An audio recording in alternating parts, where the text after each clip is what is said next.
이탈리아에서 온 저는 전 세계 여러 나라에서 일했습니다. 그런데 왜 10년째 한국을 떠나지 못할까요? 밤 12시 70대 노인이 혼자 산책을 합니다. 여성이 혼자 골목길을 걷습니다. 다른 나라라면 상상도 못할 일입니다. 이 나라가 안전한 이유는 조용히 지켜온 사람들이 있기 때문입니다. 그가 말하는 한국을 만든 그 사람들은 누구일까요? 본 영상에서 확인하세요. 알렉산드로 로시는 국제물류와 안전을 전문으로 하는 컨설턴트입니다. 그의 직업은 숫자와 데이터로 세계 각국의 치안과 생활 안정성을 평가하는 일이었습니다. 화려한 도시, 유명한 관광지, 높은 연봉을 제시하는 나라들이 많았지만 그가 최종적으로 선택한 곳은 한국이었습니다. 주변에서는 의아해했습니다. 왜 하필 한국이냐고 물었습니다. 안녕하세요. 저는 알렉산드로 로시입니다. 이탈리아 출신이고 국제 물류와 안전 분야에서 일하고 있습니다. 제가 한국을 선택한 이유를 사람들은 자주 묻습니다. 솔직히 말하면 처음엔 저도 확신이 없었습니다. 한국에 대해 아는 게 많지 않았거든요. K-팝이나 드라마를 좋아했던 것도 아니었습니다. 단지 데이터가 말했습니다. 이 나라가 안전하다고요. 저는 유럽과 중동, 동남아시아 여러 나라에서 일했습니다. 어떤 나라는 밤에 택시를 타는 것조차 긴장되었고, 어떤 나라는 외국인이라는 이유만으로 바가지를 씌우는 일이 흔했습니다. 저는 그런 곳에서 살면서 깨달았습니다. 경제 수준이나 문화의 화려함보다 중요한 건 일상의 안전이라는 것을요. 그래서 저는 통계를 찾아봤습니다. 범죄율, 교통사고율, 의료 시스템, 대중교통 신뢰도, 모든 지표에서 한국은 상위권이었습니다. 저는 감정이 아니라 숫자를 믿는 사람입니다. 그래서 한국을 선택했습니다. 처음 인천공항에 도착했을 때 저는 공항 직원들의 표정을 유심히 봤습니다. 피곤해 보이지 않았습니다. 불친절하지도 않았습니다. 그저 자기 일을 담담하게 하고 있었습니다. 이게 첫 인상이었습니다. 과하지 않지만 무너지지 않는 시스템. 그게 한국이었습니다. 저는 단기 프로젝트를 위해 왔다고 생각했습니다. 6개월, 길어야 1년 정도 머물 계획이었습니다. 하지만 지금 돌이켜보면 그건 제가 틀렸습니다. 한국은 떠나기 어려운 나라였습니다. 시간은 빠르게 흘렀습니다. 6개월이 1년이 되었고 1년이 3년이 되었습니다. 그리고 어느새 10년이 되었습니다. 저는 스스로에게 물었습니다. 왜 아직도 여기 있는 걸까? 제 커리어에 더 좋은 기회가 있는 나라들도 많았습니다. 연봉이 더 높은 제안도 받았습니다. 하지만 저는 한국을 떠나지 않았습니다. 처음엔 이유를 설명할 수 없었습니다. 한국에서의 삶이 특별히 편안하다고 느낀 적은 없었으니까요. 언어도 어렵고 문화도 때로는 낯설었습니다. 하지만 어느 날 깨달았습니다. 이 나라에서는 걱정이 줄어든다는 것을요. 밤에 집에 돌아갈 때 뒤를 돌아보지 않습니다. 지갑을 잃어버려도 찾을 가능성이 높습니다. 병원에 가면 과도한 비용을 청구받지 않습니다. 이런 것들이 쌓여서 제 삶의 질을 바꿨습니다. 저는 유럽 친구들에게 종종 말합니다.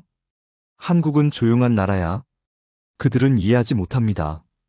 K-팝과 드라마로 유명한 나라가 어떻게 조용할 수 있냐고 묻습니다. 하지만 제가 말하는 조용함은 소음이 없다는 뜻이 아닙니다.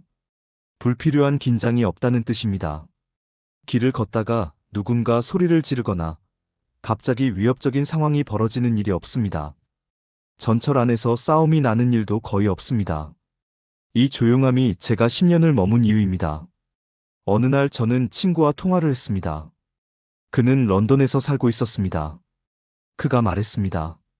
요즘 밤에 나가기가 무섭다고요. 저는 그날 밤 서울 거리를 걸으면서 생각했습니다. 저는 두렵지 않다는 것을요. 이게 얼마나 큰 특권인지 깨달았습니다. 한국은 제게 걱정 없는 일상을 선물했습니다. 그래서 저는 아직도 여기 있습니다. 저는 야근을 자주 합니다. 일의 특성상 다른 나라와 시차를 맞춰야 하기 때문입니다. 그래서 밤 11시, 12시에 사무실을 나오는 경우가 많습니다. 처음 한국에 왔을 때 이 시간에 거리를 걷는 것이 조금 긴장되었습니다. 하지만 금방 깨달았습니다. 여기서는 밤이 위험하지 않다는 것을요. 밤 12시가 넘은 시간, 저는 집으로 걸어갑니다. 좁은 골목길을 지나고 주택가를 통과합니다. 그곳에서 저는 사람들을 봅니다.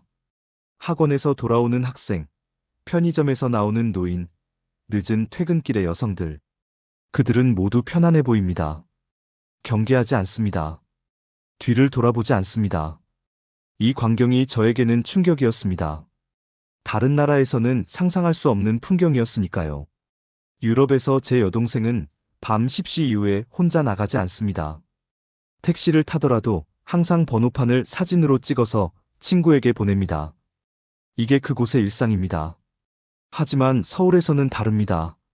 한밤중에도 편의점은 불이 켜져 있고 사람들은 자유롭게 이동합니다. 심지어 노인들이 혼자 산책을 합니다. 처음엔 이상했습니다. 너무 평화로워서 오히려 이상했습니다. 하지만 시간이 지나면서 깨달았습니다. 이게 정상이라는 것을요. 어느 날 밤, 저는 한강공원을 지나갔습니다. 밤 1시가 넘은 시간이었는데 조깅하는 사람들이 있었습니다. 혼자 앉아서 음악을 듣는 여성도 있었습니다. 저는 그 순간 느꼈습니다. 이 나라는 밤을 두려워하지 않는다는 것을요. 밤이 안전하다는 것은 단순히 범죄율이 낮다는 의미가 아닙니다. 그건 사회가 서로를 신뢰한다는 증거입니다. 누군가 밤에 혼자 걸어도 다른 사람들이 그를 해치지 않을 것이라는 믿음이 있다는 뜻입니다. 이 믿음이 한국을 특별하게 만듭니다. 한국에서 살면서 저는 최저임금이라는 단어를 자주 들었습니다. 한국 사람들은 최저임금이 낮다고 불만을 말합니다. 저도 처음엔 그렇게 생각했습니다. 하지만 시간이 지나면서 다르게 보이기 시작했습니다. 최저임금을 받는 사람도 삶을 유지할 수 있다는 점이요. 제가 일했던 다른 나라들에서는 달랐습니다. 최저임금으로는 기본적인 생활조차 어려웠습니다. 출퇴근 교통비만 해도 하루 일당의 절반이 넘었습니다. 외식은 꿈도 꾸지 못했고 병원에 가는 것은 사치였습니다. 하지만 한국에서는 최저임금을 받아도 지하철을 타고 식당에서 밥을 먹을 수 있습니다. 물론 넉넉하지는 않습니다. 하지만 완전히 불가능하지도 않습니다. 이 차이가 중요합니다. 저는 어느 날 김밥 가게에 갔습니다. 4,000원짜리 김밥 한 줄로 점심을 해결할 수 있었습니다. 옆 테이블에는 공사장에서 일하는 분들이 앉아 있었습니다. 그들도 김밥과 라면을 먹고 있었습니다. 그 순간 저는 생각했습니다. 이 나라는 부유함으로 평가할 수 없다는 것을요. 중요한 건 가능성입니다. 돈이 많지 않아도 높은 지위가 없어도 기본적인 삶을 유지할 수 있는 구조가 있다는 것이 한국의 강점입니다. 대중교통도 마찬가지입니다. 저는 차가 없습니다. 필요하지 않습니다. 지하철과 버스로 어디든 갈 수 있습니다. 요금도 저렴합니다. 1,500원이면 1시간 넘게 이동할 수 있습니다. 다른 나라에서는 택시를 타지 않으면 밤에 이동이 불가능한 경우가 많습니다. 하지만 한국에서는 밤 12시에도 지하철이 있습니다. 심야버스도 있습니다. 이게 평등입니다. 부자든 가난한 사람이든 모두 같은 교통 시스템을 사용할 수 있습니다. 이 시스템이 사회를 안정시킵니다. 저는 한국에서 평범한 삶의 가능성을 배웠습니다. 화려하지 않아도 안정적일 수 있다는 것을요. 서울에 처음 왔을 때 저는 지도를 보고 놀랐습니다. 도심 한복판에 산이 있었습니다. 남산, 북악산, 인왕산. 큰 도시 안에 이렇게 많은 산이 있다는 게 신기했습니다. 유럽의 대도시들은 대부분 평평합니다.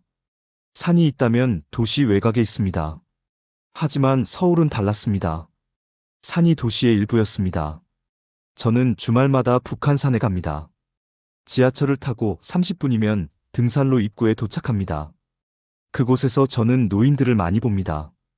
70대, 80대로 보이는 분들이 산을 오릅니다. 가볍게 산책하는 게 아닙니다. 진짜 등산입니다. 처음엔 걱정했습니다. 위험하지 않을까 하고요. 하지만 그들은 익숙했습니다. 등산복을 입고 등산화를 신고 지팡이를 들고 산을 오릅니다. 그 모습이 저에게는 감동이었습니다. 나이가 들어도 자연과 함께할 수 있는 환경이 있다는 것이요. 한강도 마찬가지입니다. 강이 도시를 가로지릅니다. 그리고 그 주변에 공원이 조성되어 있습니다. 자전거를 타는 사람, 조깅하는 사람, 텐트를 치고 쉬는 사람들, 모두 무료입니다. 입장료가 없습니다. 저는 이탈리아 출신이지만 로마나 밀라노에도 이런 공간은 없습니다. 강이 있어도 접근이 제한되어 있거나 상업시설로 가득 차 있습니다. 하지만 서울은 시민들에게 강을 돌려줬습니다. 이게 얼마나 큰 결정인지 알고 계신가요? 대중교통의 질서도 인상적입니다. 지하철 안은 조용합니다. 사람들은 통화를 하지 않습니다. 큰 소리로 음악을 듣지 않습니다. 처음엔 이상했습니다. 너무 조용해서요. 하지만 익숙해지니 편안했습니다. 다른 나라 지하철에서는 싸움이 나기도 하고 술 취한 사람이 소란을 피우기도 합니다. 하지만 서울 지하철에서는 그런 일이 드뭅니다. 이 질서가 어디서 나왔을까요? 법으로 강제한 것이 아닙니다. 사람들이 스스로 지키는 것입니다. 버스도 마찬가지입니다. 정류장에서 사람들은 줄을 섭니다.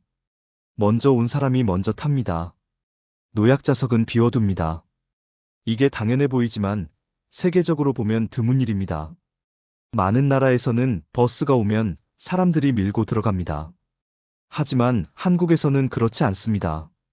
저는 이 질서가 오랜 시간 동안 만들어졌다는 것을 압니다. 누군가의 교육과 습관이 쌓여서 만들어진 것입니다. 이게 한국의 힘입니다. 한국 사람들은 과하게 친절하지 않습니다. 처음 왔을 때 저는 이게 조금 차갑게 느껴졌습니다. 유럽 사람들은 처음 만나도 악수하고 포옹하고 미소를 짓습니다. 하지만 한국에서는 그렇지 않습니다. 사람들은 거리를 유지합니다. 불필요한 접촉을 하지 않습니다. 처음엔 이게 무례하다고 생각했습니다. 하지만 시간이 지나면서 깨달았습니다. 이게 존중이라는 것을요. 한국 사람들은 타인의 공간을 침범하지 않습니다. 길에서 어깨가 부딪히면 사과합니다. 엘리베이터에서 문을 잡아줍니다. 식당에서 큰 소리로 떠들지 않습니다. 이런 작은 행동들이 모여서 사회를 안정시킵니다. 저는 이제 이 태도가 좋습니다. 과하게 친절하지 않지만 기본적인 예의는 지킵니다. 이게 더 신뢰가 갑니다. 어느 날 저는 지갑을 잃어버렸습니다. 카페에 두고 나온 것 같았습니다. 당연히 찾을 수 없을 거라고 생각했습니다. 하지만 다음 날 그 카페에 갔더니 직원이 제 지갑을 보관하고 있었습니다. 돈도 카드도 그대로였습니다. 저는 놀랐습니다. 이런 일이 가능하다는 게요. 다른 나라였다면 지갑은 사라졌을 겁니다. 하지만 한국에서는 달랐습니다. 대중교통에서도 마찬가지입니다. 지하철에서 노약자가 타면 젊은 사람들이 자리를 양보합니다. 말을 하지 않습니다. 그냥 일어나서 자리를 비워줍니다. 노약자도 과하게 감사하지 않습니다. 고개를 끄덕이고 앉습니다. 이 조용한 교류가 아름답습니다. 말이 많지 않아도 서로를 배려하는 마음이 전해집니다. 저는 이탈리아 사람입니다. 우리는 감정 표현이 풍부합니다. 기쁘면 크게 웃고 화나면 소리를 지릅니다. 하지만 한국에 살면서 배웠습니다. 조용한 표현이 때로는 더 강하다는 것을요. 큰 소리 없이도 서로를 존중할 수 있다는 것을요. 한국 사람들의 태도는 조용하지만 단단합니다. 이 단단함이 사회를 지탱합니다. 물론 한국도 완벽하지 않습니다. 저는 이 사실을 압니다. 한국 사람들은 자주 불평합니다. 경쟁이 심하다고, 피곤하다고, 미래가 불안하다고 말합니다. 저는 그 말들을 듣습니다. 거짓말이 아니라는 것을 압니다. 실제로 한국의 근무 시간은 깁니다. 학생들은 밤늦게까지 학원에 갑니다. 집값은 비쌉니다. 이런 문제들이 있습니다. 하지만 저는 다른 나라들도 봤습니다. 완벽한 나라는 없습니다. 모든 나라에 문제가 있습니다. 중요한 건 문제가 있는가가 아니라 그 문제를 어떻게 다루는가입니다. 한국은 문제가 있어도 무너지지 않습니다. 시스템이 작동합니다. 사람들은 불평하면서도 일을 합니다. 학생들은 피곤해도 공부합니다. 이게 강함입니다. 유럽의 어떤 나라들은 겉보기에 여유로워 보입니다. 근무 시간도 짧고 휴가도 많습니다. 하지만 그 이면을 보면 다릅니다. 젊은 세대의 실업률이 30%가 넘습니다. 대학을 졸업해도 일자리가 없습니다. 그래서 여유로운 겁니다. 일할 곳이 없으니까요. 하지만 한국은 다릅니다. 힘들어도 일할 수 있습니다. 경쟁이 심해도 기회가 있습니다. 저는 이 차이가 중요하다고 생각합니다. 한국 사람들은 미래를 걱정합니다. 저출산, 고령화, 경제 성장 둔화, 이런 문제들에 대해 불안해합니다. 하지만 저는 믿습니다. 한국이 이 문제들도 해결할 거라고요. 왜냐하면 한국은 이미 여러 번 위기를 극복했으니까요. 전쟁 후 폐허에서 일어났습니다. 1997년 외환위기도 이겨냈습니다. 코로나 팬데믹도 잘 관리했습니다. 이 나라는 위기 앞에서 무너지지 않습니다. 저는 완벽한 나라를 찾아서 한국에 온 게 아닙니다. 신뢰할 수 있는 나라를 찾아서 왔습니다. 문제가 있어도 그 문제를 정면으로 마주하는 나라. 불평하면서도 포기하지 않는 사람들. 이게 한국입니다. 완벽하지 않기에 더 믿을 수 있는 나라입니다. 저는 이제 한국에서 10년을 살았습니다. 외국인으로서 이 나라를 경험했습니다. 그리고 이제 확신을 가지고 말할 수 있습니다. 한국은 안전한 나라입니다. 하지만 그 안전은 저절로 만들어진 게 아닙니다. 누군가 만들었습니다. 조용히, 꾸준히, 오랜 시간 동안요. 제가 밤에 안심하고 걸을 수 있는 이유는 이 거리를 지켜온 사람들이 있기 때문입니다. 대중교통이 질서 있게 운영되는 이유는 그 질서를 지켜온 사람들이 있기 때문입니다. 최저임금으로도 삶을 유지할 수 있는 시스템이 있는 이유는 그 시스템을 만든 사람들이 있기 때문입니다. 그 사람들은 누구일까요? 저는 압니다. 지금의 시니어 세대가 그들입니다. 전쟁 후 폐허에서 이 나라를 다시 세운 세대. 아무것도 없는 상황에서 일하고 저축하고 자식을 교육시킨 세대. 그들이 만든 기초 위에 지금의 한국이 있습니다. 저는 외국인으로서 이 사실을 증언합니다. 한국의 안전과 안정은 그 세대의 노력과 희생에서 나온 것입니다. 저는 칭찬을 하려는 게 아닙니다. 사실을 말하는 겁니다. 저는 여러 나라를 경험했습니다. 그래서 비교할 수 있습니다. 한국은 특별합니다. 이유가 있습니다. 그 이유는 사람들입니다. 조용히 자기 자리를 지킨 사람들, 큰 소리 내지 않고 책임을 다한 사람들. 그들이 이 나라를 만들었습니다. 저는 앞으로도 한국에서 살 것 같습니다. 다른 나라로 갈 이유를 찾지 못했습니다. 이곳이 제 집이 되었습니다. 완벽하지 않지만 믿을 수 있는 곳. 화려하지 않지만 안전한 곳. 조용하지만 강한 곳. 이게 제가 본 한국입니다. 그리고 이 나라를 만든 모든 분들께 존경을 표합니다. 특히 시니어 세대 여러분께요. 감사합니다. 이 내용이 마음에 드셨다면 구독, 좋아요, 알림 설정 부탁드립니다.